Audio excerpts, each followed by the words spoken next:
So welcome to lecture 25 of MCS 471, an introduction to numerical analysis. And today we will introduce numerical integration.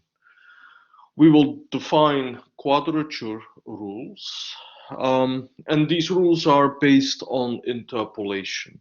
So the main idea is that we construct the interpolating polynomial, and computing antiderivatives of polynomials is very straightforward, and we will use the integral of the interpolating polynomial to approximate the definite integral. So that's the central idea of the lecture. Intermediately, we will consider composite quadrature rules. And a Julia function will define the composite trapezoidal rule. So this is the first lecture on numerical integration. It follows the lecture on numerical differentiation, where we were also considering interpolation, but that actually does not work that well. Here it should become clear that interpolation actually works quite well for numerical integration. All right, then, what's the problem? So we have a function defined over some interval, or we have some data over an interval. The x suggests space, but it could also be time. And we will take a weighted sum of those function values to approximate the integral. So we have here n function evaluations at distinct points. So there are, just like the interpolation problem, we have a number of points, and here I start at 1, so it's okay. We start with the index 1, and we multiply our function values with weights. So that gives a quadrature rule. Let us look at some examples.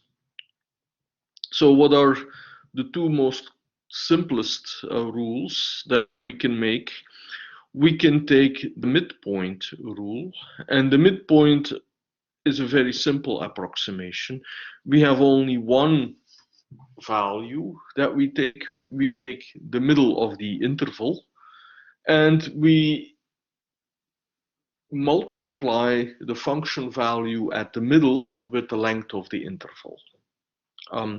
Now, geometrically, what this means is that the area under the function is approximated by one simple rectangle.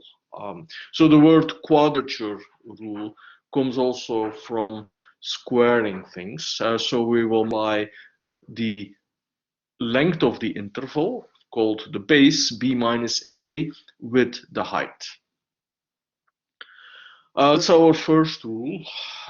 We can also define the trapezoidal rule, which takes the function at the endpoint, and we average essentially the function values and multiply also with the base. So here the formula is written as the sum of the function values multiplied by b minus a divided by 2, but you could also see this formula as the average of the two function values and then multiplying with the length of the interval. So we will formulate our rules mostly with a and b as the bounds for the interval, but one can also consider always -1 and 1 and then scale with the factor b minus a. All right, pictures say more than words and formulas. So let's remember what it is that we are doing. The definite integral is the area between the curve, so the blue curve, and the horizontal axis. We take one function evaluation, we multiply the height with the width of the intervals. The width of the interval here on the picture being 2. So this is our midpoint rule, and the idea is actually quite simple. And why does this work? Well, why can it work? So you see that sometimes with the left part, we underestimate. With the right part of our big rectangle, we overestimate. So interpolation didn't work that well for differentiation, but actually the technique of averaging things out works well for computing areas. So this is a very crude approximation, but also remember that the cost of integration is again the cost of the function evaluation. So often evaluating functions, in our examples, they are simple, but in many applications, a function value is either obtained by an observation from real data or is obtained by running another program. So the cost and the complexity will be expressed in the number of function evaluations. Let's look at the trapezoidal rule. So you can see where the name comes from. We are approximating the area under the blue curve by a trapezoidal, by the trapezium. All right. How accurate is this now? So that's our next question. We are interested. So if we do now one more function evaluation, is the trapezoidal rule better than the midpoint rule? That's actually the first question. Intuitively, you may say yes, but can we make this more precise? Let's look at the error terms. So we are doing interpolation. So as we will make very precise in the end of this lecture, we can compute the weights quite in general. But let's recall what we remember from interpolation.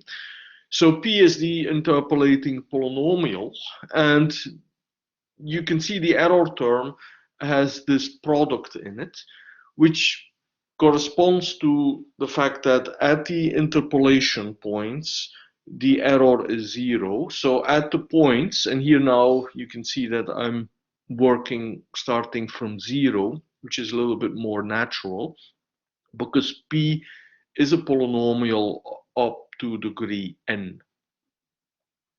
So at the interpolation points, we have no error. We also have no error. You see the n+1 derivative of f coming in. We also have no error if the f is a polynomial.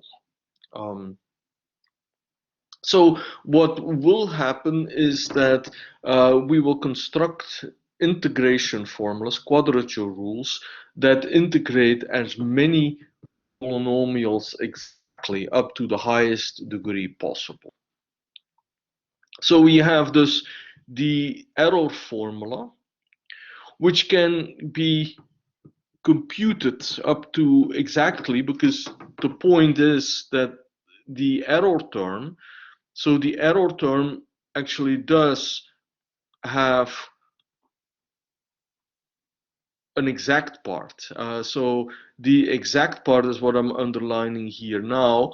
So the exact part is a polynomial, and that polynomial will actually can be expressed in the bounds b minus a.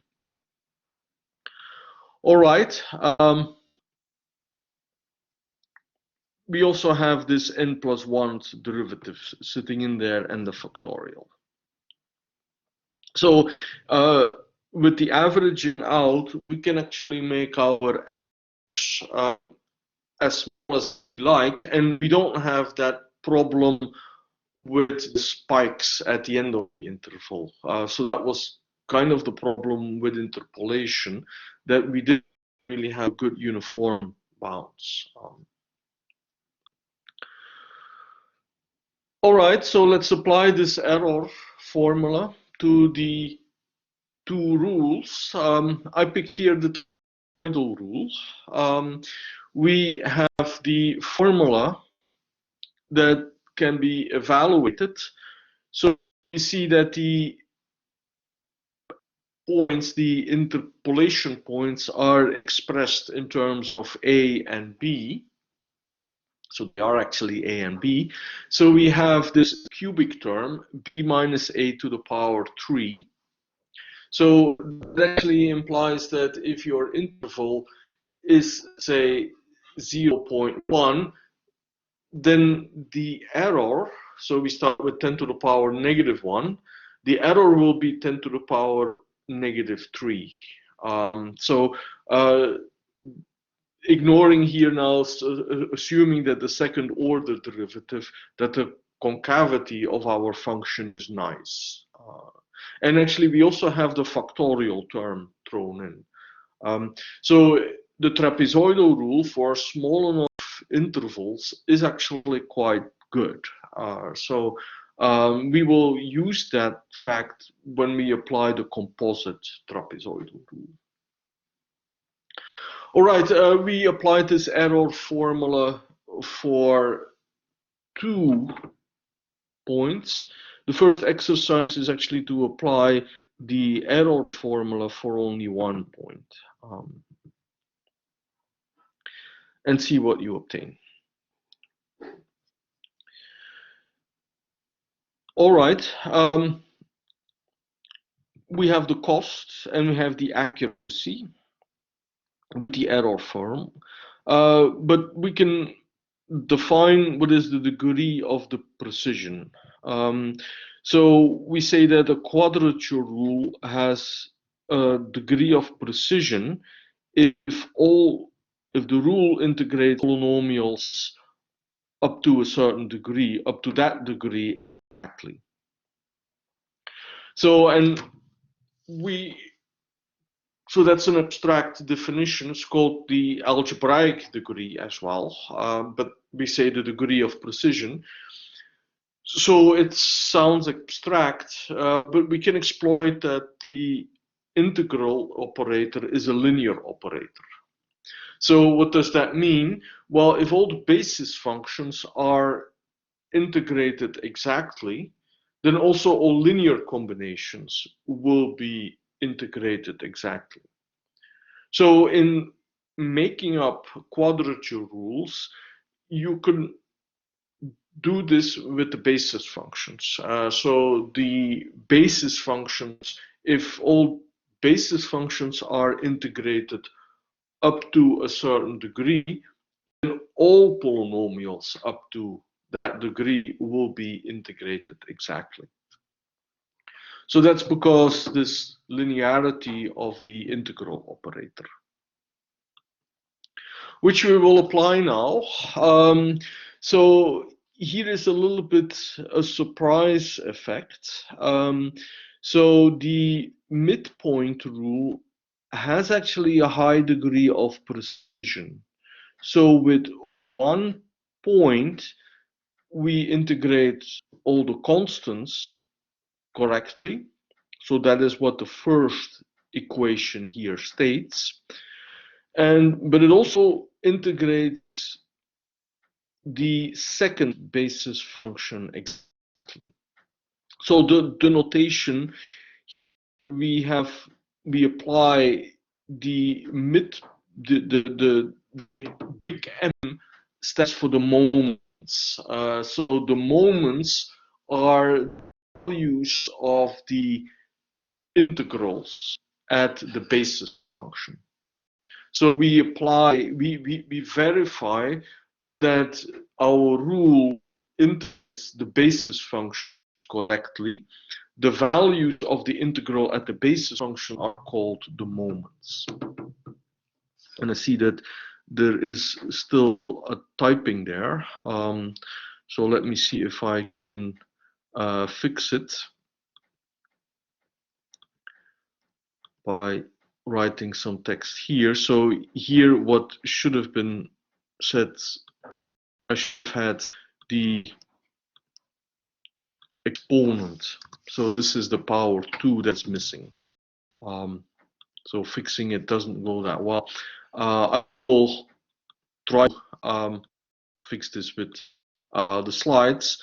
So there is here the m to the power 2 that is missing. So I can tell the punchline of the exercise. So for the exercise, you will do the same as for the midpoint rule. So the moments do not depend on the rule. So you can copy the moments. What is different are actually the values of the integral. I'm sorry, this is wrong. So the moments are actually the application of the rule on the basis functions. So forget what I said. So actually the moments will be different. So you will, I can tell the answer to the exercise. So the trapezoidal rule has the same degree of precision as the midpoint rule. So the midpoint rule integrates every line correctly. Also the trapezoidal rule does. So in some sense, this is a bit surprising. So the midpoint rule is from the algebraic degree perspective just as accurate as, has the same precision as the trapezoidal rule. All right, let's do one more rule. We had the trapezoidal rule. What if we kind of combine the trapezoidal rule with the midpoint rule? So we take the endpoints and also the midpoint. So we evaluate at 3 points, and we will construct the weights W0, W1, and W2 so that the degree of precision is as high as possible.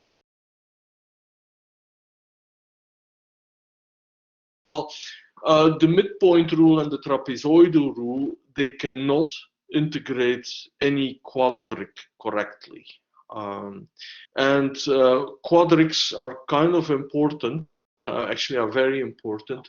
So we actually, when we did our first computer project, we were extending the second rule with a quadratic polynomial. So that was Miller's method. And that was actually much better method than the second rule.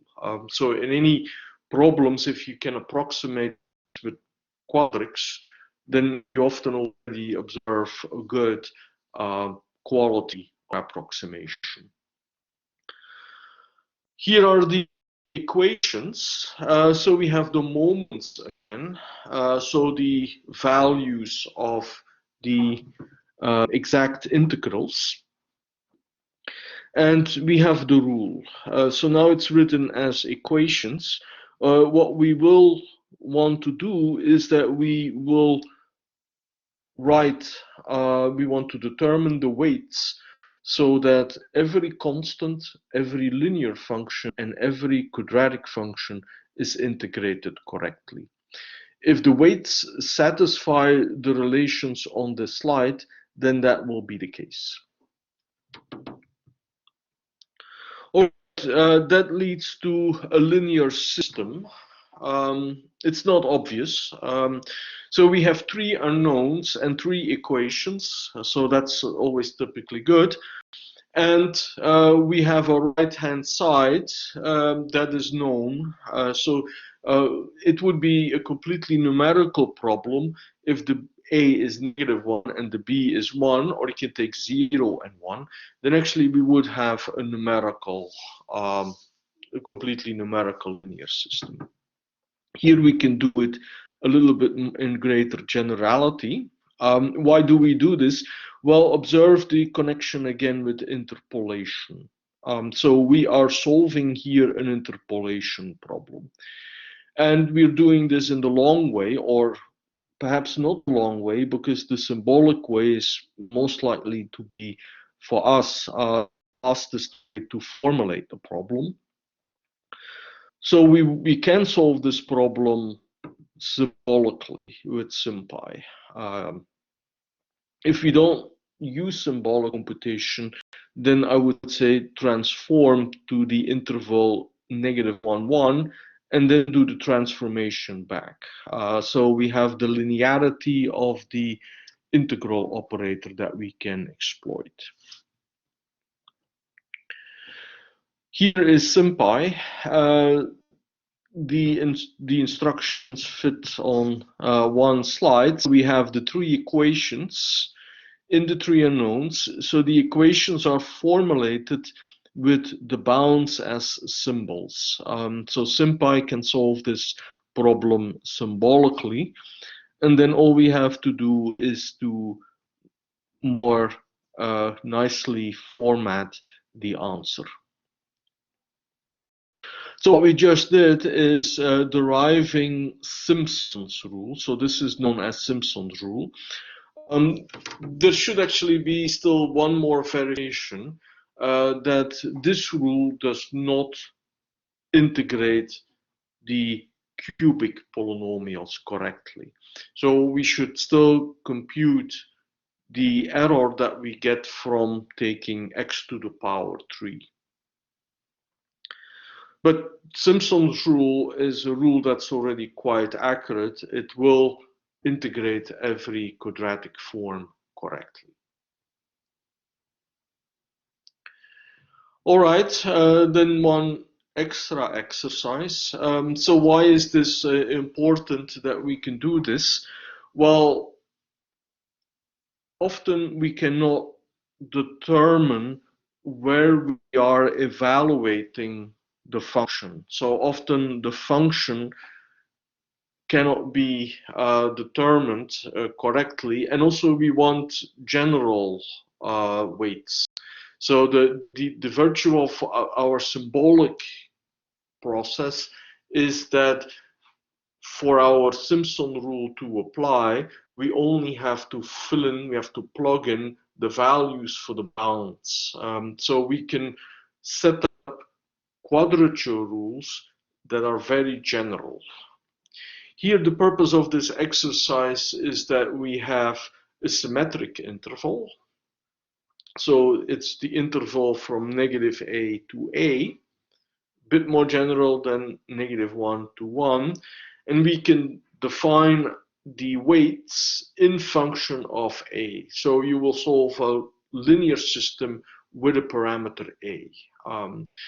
The problem is simple enough to do by hand, but you can also, of course, and you're more than encouraged to do so, to use SymPy. Here you have to go a little bit further, so you actually have to show that this rule will not integrate every quadratic. We have two variables, but please also go to the third variable, to the third basis function. There is no third variable, but you can understand you have a linear system. There will only be an exact solution in general. So here we have no constraints on the a, that you will have an expected degree of precision of 1. But perhaps you may have 2. Who knows? One needs to verify. All right. We can extend this by taking more and more points, and the degree of precision will grow. But perhaps that's not what we want. here is another way of increasing the accuracy. And keep in mind that we had the error of the trapezoidal rule, which was already quite accurate if your interval is small. So if you have an interval of 0.1, then the error will be 10 to the power minus 3. And that's actually the idea that we are going to exploit here. But you can also see the idea of the picture.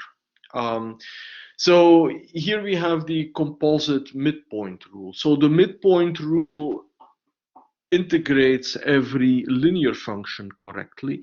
So actually for the polynomial, the test polynomial that I took, which is a cubic, it's actually not that good. However, if you make more and more rectangles, then you can see the underestimates and the overestimates, they also tend to get very small. And if you took a course in calculus, you may remember Riemann sums. And the Riemann sums were typically done with the forward rule or the backward rule, where you don't use the midpoint rule. So these are two rules that you may remember from calculus. And the Riemann sums are actually also used there to show that you have convergence of the process. So to define the existence of the integral in the limit. So often we think about integrals of taking antiderivatives, but many functions don't have exact antiderivatives. So that's actually the main selling point for numerical integration. Numerical integration also follows the limit definition.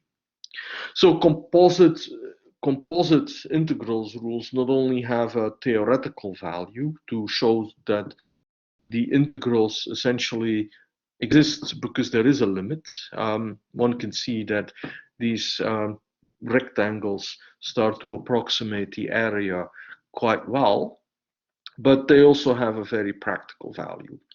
And that's why they are so interesting to numerical analysis. So then what is the idea of a composite quadrature rule? So we divide the interval in subintervals of equal length, the b minus a divided by n, and then we have our subintervals, ai, bi, and we apply the quadrature rule to every subinterval. The previous slide showed the composite midpoint rule for 4 intervals. So for the picture, the exercise is write a formula, derive a formula. So there is one single big summation that you will need to do. You will sum all function values at the midpoint and multiply this with the value h. So why do you do this? So this should also be clear in your derivation. And the formula then naturally leads to a Julia function to run the composite midpoint rule. All right. Let's continue with the composite trapezoidal rule. And the picture here looks actually more appealing. So if we think about approximation again, you can interpret the composite trapezoidal rule as making a piecewise linear approximation of your curve. And in some sense, this looks a little bit more natural than the composite midpoint rule. And you can see I'm using 4 intervals, but I'm using only 5 function evaluations. So the composite trapezoidal rule uses only one extra function evaluation compared to the composite midpoint rule. And you have the piecewise linear approximation, which actually it looks a lot more natural to approximate a curve than taking those midpoints and the horizontal lines. So what the point is of what I'm trying to say here is that both the midpoint rule and the trapezoidal rule, they had the same degree of precision. But the trapezoidal rule is more popular. And here is one of the motivations, the piecewise linear approximation. It will also become clear when we look for adaptive integration, where we try to find the best partitioning. So that will be done in a later lecture. But just to prepare for that, the application of the trapezoidal rule in this lecture, we assume that we take a fixed partitioning of the interval. All right, here now the formulas for the composite trapezoidal rule. In a way, this is how you should also try to solve the exercise for deriving the formula for the composite midpoint rule. So you start by applying the definition. So the definition means that you have n subintervals, and you apply the linearity of the integral operator. So this integral of the sums is the sum of the integrals. That write this equality here. So if we apply the rule to all the subintervals, then we write it out, and that is the formula that is here, intermediate. So we apply the rule, but in the middle you see the summation, and perhaps I should try to circle this. So what we have is that we have this central formula here. So in this central formula, this is theoretically correct, but it would never be how you really implement this as a formula. Because you see, you would need two, put it in bold. So this formula is mathematically correct, but it requires 2 times n function evaluations. Pretty bad.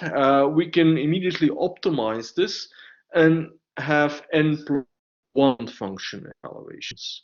So the formula that we ultimately derive uses n plus 1 function evaluations. It has a much better cost. So that's why one has to be careful in deriving the correct formula lead to a good cost. All right, how accurate is this? So we derived the error for the composite rule. What is now the error? We derived the error for the trapezoidal rule of 1 interval. What is it now for many intervals? So for many intervals, we replace the b minus a by the length of the subinterval, and that is b minus a divided by n, or shorter, abbreviated by h. So h is a very important character in the course. So we encountered h last time. Here we have h again, and we will see this h coming up a lot in the remainder of the course. So h is the step size, and we can derive, the important characteristic here is that the error is quadratic in H. So I will derive it. I will underline it here. So we have the sum of the errors. So the sum of the errors n. So n can actually again be written in terms of b minus a divided by h. So this is where we go here to derive that the error of the composite integration rule is of order h squared. So what does that mean is that if you want a second order approximation, then the length of every subinterval should be 0.1. So the question here you can ask, given a function that has a normal concavity, not that great, how many function values should you take to get error, to know the error, to approximate the value of the integral with 2 decimal places accurately? And that will depend on the length of the interval. All right, let's continue. So all our algorithms are formulated in terms of Julia functions. So here we have a Julia function that implements the formula. So we start with the endpoints, averaging them, computing the value of h, and then we add the function values to it. At the end, we multiply the sum of the function values by h. So this is the composite trapezoidal rule. And there is an example. So here is another example. At the command line, we run this with a main program. So there is a Jupyter notebook that is posted for this lecture. Let's approximate pi. So pi is the area of the unit circle.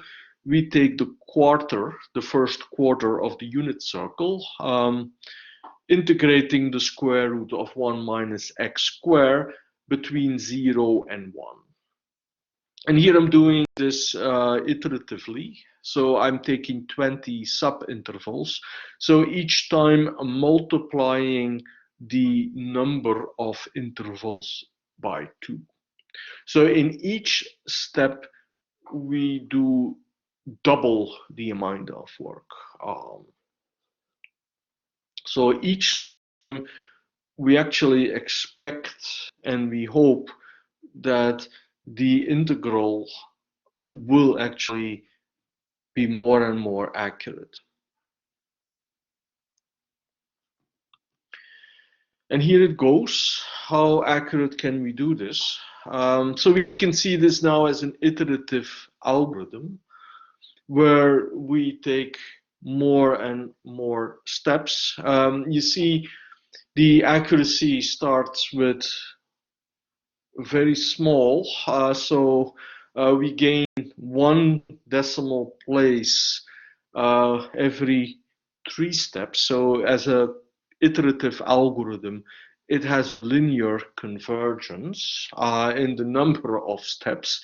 But note that the true cost is actually the number of function evaluations. At the very end, we have done 1 million function evaluations and we only get 10 decimal places correct. So this is not a good algorithm to approximate pi. One can make a picture of this, and these piecewise linear approximations, they essentially always underestimate the integral. We will use this example as a motivation to apply extrapolation. So our errors here also follow a pattern, and just like with Richardson extrapolation, we can exploit this. So the conclusion of running this function is that the composite trapezoidal rule, while a very neat formula and with reasonable convergence, in practice it might not be the best way to do it. So we will keep this as a motivation for later lectures. Do this also with the midpoint rule. The midpoint rule will have one less function evaluation, so it has the same cost. Is it now better or worse? So that is the question in the last exercise.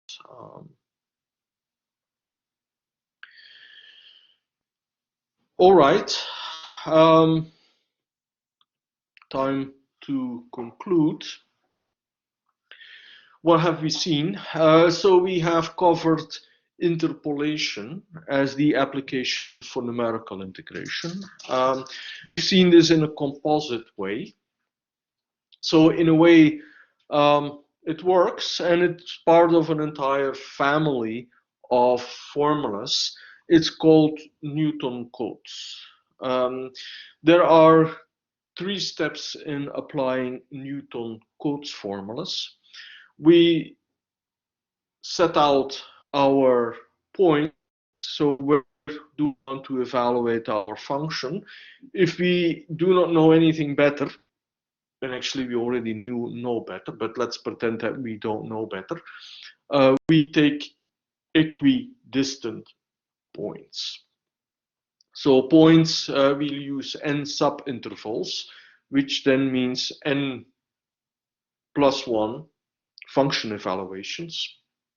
And now we are applying interpolation, and computing the rule is then to integrate the interpolating polynomial. So we started out with the trapezoidal rule. So if you just use 2 points, you have a line. You have a quadratic if you use Simpson's.